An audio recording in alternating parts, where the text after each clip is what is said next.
น้ำ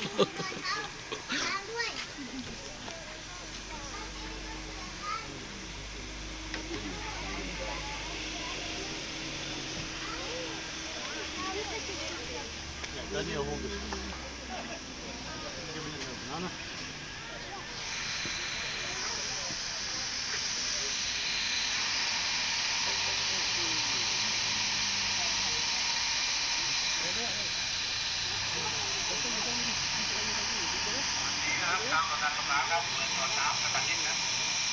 นักท่องเที่ยวสามารถมากุหลาบต้านทานน้ำได้นะครับ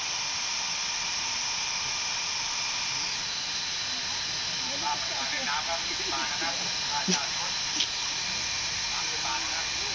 ข้าวยาง10 บาทเจ้าหน้าที่ประกันดูแลร้านของร้านอย่างนี้นะครับนักท่องเที่ยวสามารถเข้าร้านของร้านน้ำนะครับวันนี้ก็ต้องน้ำก็ต้องเด็กนะครับไม่ร้อนนะครับ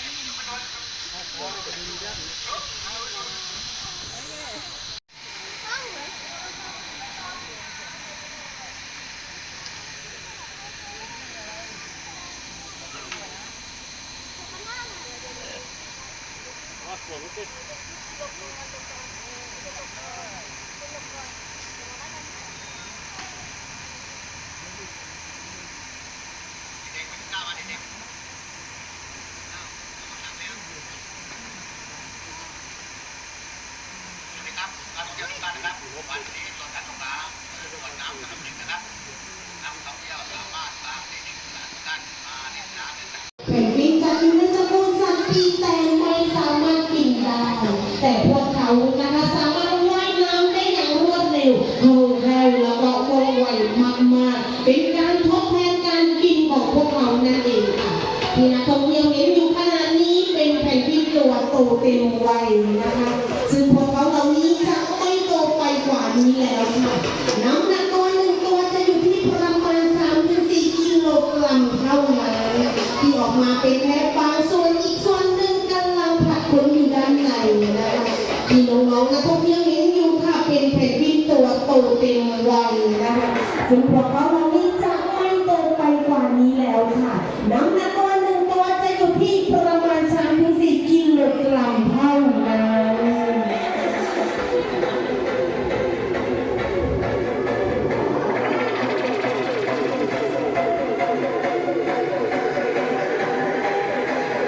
And even the most challenging terrains.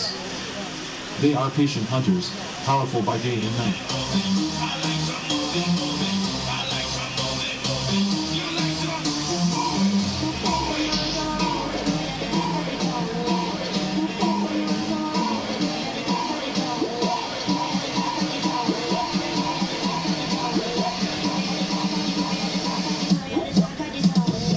นักล่าแห่งสายน้ำหลายคนอาจไม่ทราบว่าเสือโคร่งอินโดจีนเป็นนักว่ายน้ำที่ยอดเยี่ยมในธรรมชาติลำธารไม่ใช่อุปสรรคแต่คือเวทีล่าเหยื่อความสามารถในการว่ายน้ำไม่เพียงช่วยให้พวกมันเข้าถึงอาหารและยังช่วยคลายความร้อนในวันที่อากาศอบอ้าวลองสังเกตการเคลื่อนไหวของมันให้ดี Teasing tiger get fed up soon. I'm not eating now. Fed up. ความแม่นยำและจังหวะที่เลือกพุ่งเข้าใส่คือหัวใจของนักล่าตัวจริง